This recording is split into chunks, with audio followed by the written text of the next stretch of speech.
हरि ओम। इदं राष्ट्राय इदं नमः।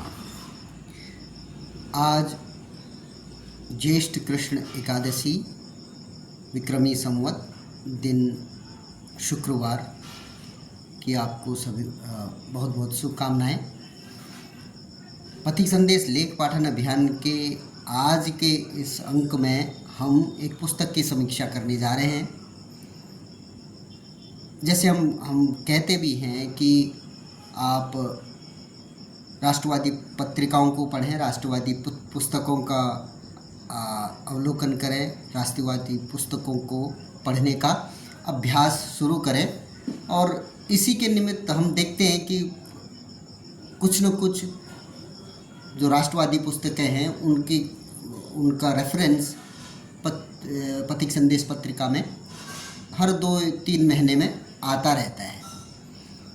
इसी श्रृंखला में आज जिस पुस्तक की समीक्षा इस अंक में आई है वह है सिख गुरुओं की राष्ट्रीय दृष्टि।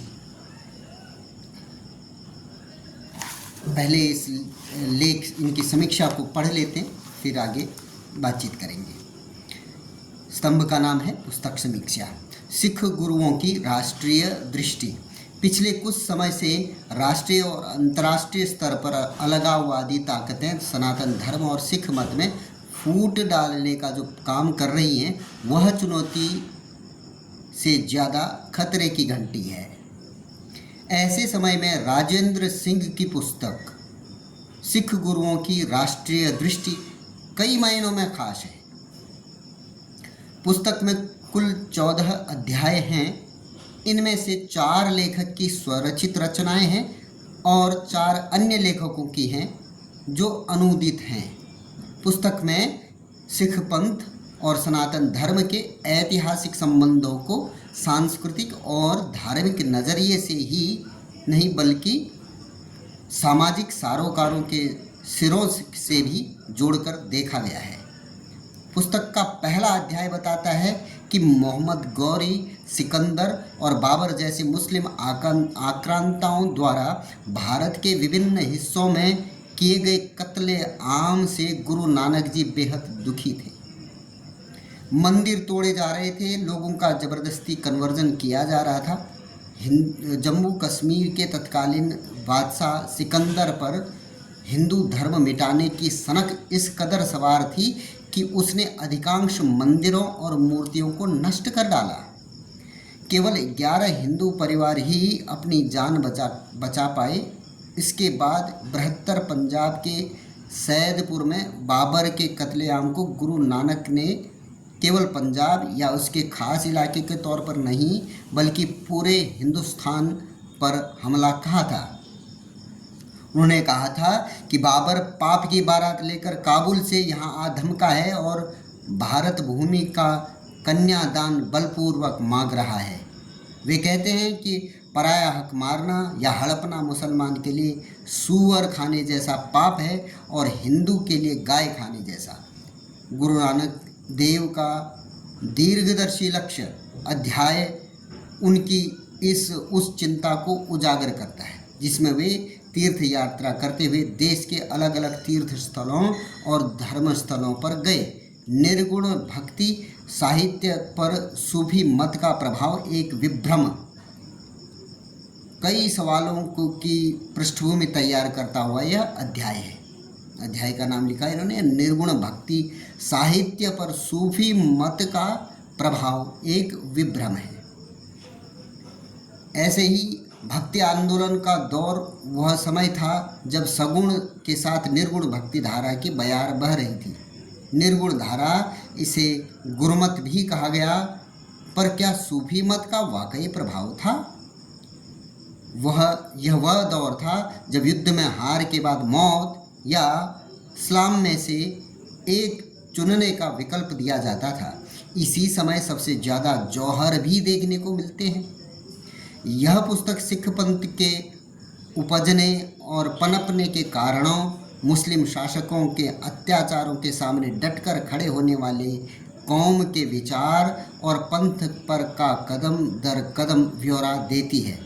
गुरु नानक देव जी के सिख पंथ की शुरुआत करने की पृष्ठभूमि और उसके बाद आने वाले उनके उत्तराधिकारियों के प्रयासों, बलिदान, खालसा पंथ का निर्माण और धर्म युद्ध के लक्ष्य को उजागर करती है यह पुस्तक।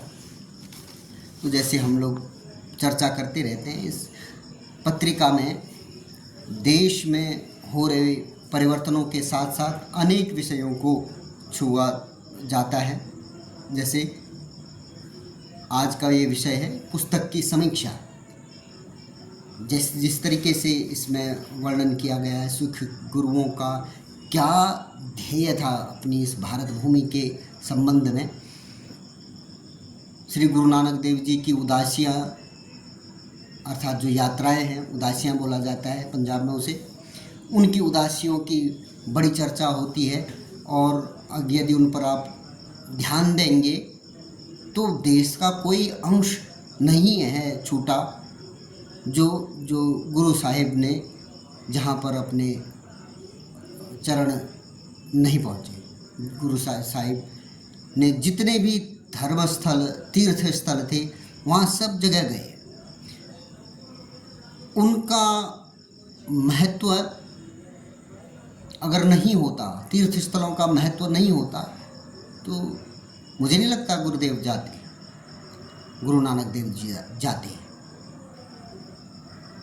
ये इस बात को रेखांकित करता है कि जो सिख पंथ के गुरु थे उनका समग्र दृष्टिकोण बहुत व्यापक था।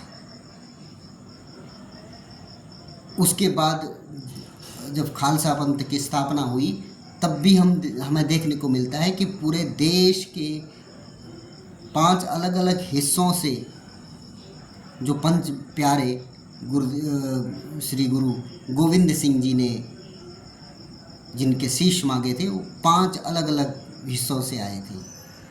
बीदर कर्नाटक, कुरुक्षेत्र, ऐसे ही लाहौर, नांदेड़, ऐसे स्थानों से नहीं, द्वारका क्षमा कीजिएगा। तो अर्थात पूरे देश का प्रतिनिधित्व करने वाले वो पंच प्यारे थे। उनका दृष्टिकोण समग्र था। परंतु आज की समस्याएं जो हमारे सामने दिखती हैं वो इसलिए हैं क्योंकि हम पूरी तरीके से न इतिहास पर पढ़ना जानते हैं, न सही तथ्यों के पर विचार करना जानते हैं, चाहते हैं। इसलिए ये बहुत आवश्यक है कि राष्ट्रवादी विचारों को प्रस्तुत करती हुई पुस्तकें हम पढ़ें, समाज में औरों को पढ़ने के लिए प्रेरित करें, जिससे कि एक समग्र दृष्टि हमें प्राप्त हो सके। जो आज के समय में जो इन्फॉर्मेशन वार का जो युग चला हुआ है, इसमें सूचनाएं हैं, परंतु उन सूचनाओं को चलाने वाले एक भ्रमजाल फैला देते हैं। उस भ्रमजाल को काटने के लिए तो आपने पढ़ना ही पड़ेगा, उस विचार करना ही पड़ेगा। तो इसलिए ये आवश्यक है कि जो राष्ट्रवादी पत्रिकाएं आ रही हैं उनको हम सब्सक्राइब करें, जो राष्ट्रवादी पुस्तकें लिखी जा रही हैं उनको खरीद कर उनको पढ़ें, उनका समर्थन भी हो जाएगा। उनमें जो कई बातें हैं वो कम से कम हम समझ तो जाएं कि ये ऐसे भी लिख रहे हैं लोग। संदेह है तो हम दूसरे अन्य स्रोतों से भी जानकारी प्राप्त कर सकते हैं। मनुष्य का जो मस्तिष्क है वो सीमित नहीं है, इसमें असीमित संभावनाएं हैं। ऐसा नहीं है कि आप एक तरीके की पुस्तक पढ़ेंगे तो फिर अब जगह ख़त्म। इसलिए ज़्यादा से ज़्यादा पुस्तकें पढ़ने का हमारा अभ्यास हो, यही आप लोगों से भी आग्रह है। जो ये पुस्तक हम प्रयास करते हैं कि जैसे ही कोई पुस्तक की समीक्षा इस पत्रिका में छपे हम उसको अवश्य बोलें, ताकि संभवतः कोई न कोई उसको आगे इस अभियान को बढ़ाए। तो यह एक महत्वपूर्ण पुस्तक आने वाले समय में बन सकती है सिख गुरुओं की राष्ट्रीय दृष्टि से। इससे हम लोगों को ये ध्यान में आएगा कि सिख गुरुओं ने उनकी क्या कल्पना पंथ के बारे में, इस समाज के बारे में, हमारी सभ्यता के बारे में रही है। जो अभी जो आंदोलन चल रहे हैं, वास्तव में ये पश्चिम के प्रायोजित आंदोलन है, जिसका हमें स्पष्ट पता चलता है। वास्तविकता ये है कि जो पश्चिमी देशों ने, ब्रिटेन ने, जो उस समय इस भारत भूमि को छोड़ा था, उन्होंने छोड़ने के लिए वो नहीं गए थे। जो विभाजन के बीज वो बो गए और विभाजन करके गए, उनका मंतव्य ही यही था कि ये एक गुलाम की तरह काम करते रहे। आज भी आप देखेंगे कि पाकिस्तान एक स्वतंत्र राष्ट्र नहीं है, उनकी कोई स्वतंत्र दृष्टिकोण हो ही नहीं सकता। वो जो पश्चिमी देश चाहेंगे वो ही कर सकते हैं, और यही स्थिति आज बंगाल की भी है। बंगाल गुलाम है। अगर आप एक बड़े दृष्टिकोण से देखेंगे तो बंगाल गुलाम है। अमेरिका ने जिसको चाहा उसको वहाँ बिठा दिया, वो जो चाहेंगे वो करेंगे। यानी उनको स्वतंत्रता मिलते ही वो पुनः गुलाम हो गए।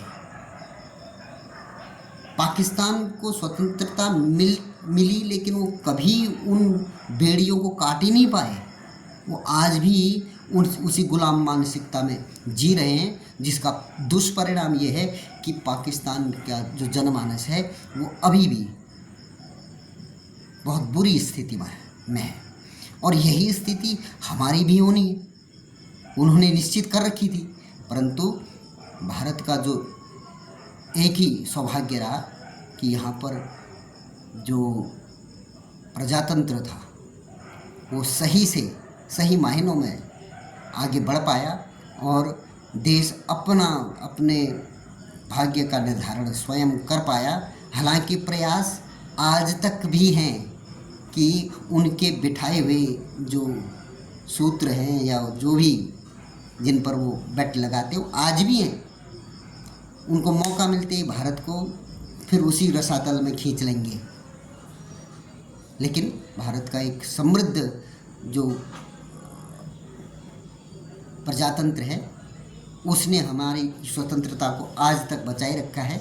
उसको आगे भी बचाए रखने का एक ही क्रम हो सकता है कि ये जो भ्रमजाल फैलाए जाते हैं एक दूसरे को तोड़ने की, ये एक भ्रमजाल है कि सिखों को हिंदुओं से अलग करके उनको उनकी मान्यताओं के आधार पर कहीं ना कोई भ्रांतियाँ डालना, और उसके बाद कुछ न कुछ उल्टे सीधे हरकतें करवाना।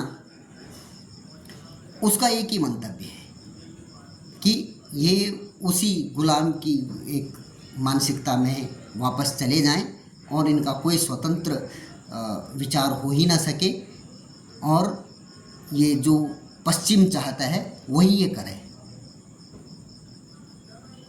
हम उस स्थिति में ना पहुँचे, इसलिए हमारा राष्ट्रीय दृष्टिकोण उसमें स्पष्टता आवश्यक है। इसके लिए राष्ट्रीय पत्रिकाओं का पढ़ना, उनके विचारों को जानना, राष्ट्रीय पुस्तकों, राष्ट्रीय महत्व की बातों को करने वाली पुस्तकों का अवलोकन करना, उन पर विचार करना, यह आवश्यक है। यही हमें आगे हमारे देश के भविष्य का निर्धारण करने वाला है। अन्यथा हम भ्रमजाल में फंसने वाले हैं। जो भ्रमजाल, जिस भ्रमजाल में पाकिस्तान फंसा हुआ है, बंगाल जो बांग्लादेश है वो फंसा हुआ है, बर्मा फंसा हुआ है, श्रीलंका फंसा हुआ है, नेपाल चीन के आधिपत्य में उनका उपनिवेश जैसे बना हुआ है, इस हालत में पहुंचा हुआ है। तो सारी परिस्थितियां विकट हैं। इसलिए मैं तो आग्रह करूंगा कि इन राष्ट्रवादी पुस्तकों को पढ़ें, राष्ट्रवादी पत्रिकाओं को पढ़ें, उनका सब्सक्रिप्शन लें। पुनः किसी और अंक पर किसी और लेख के साथ दूसरे अंक में आपसे मुलाकात होगी। तब तक के लिए धन्यवाद। जय जय श्री राम।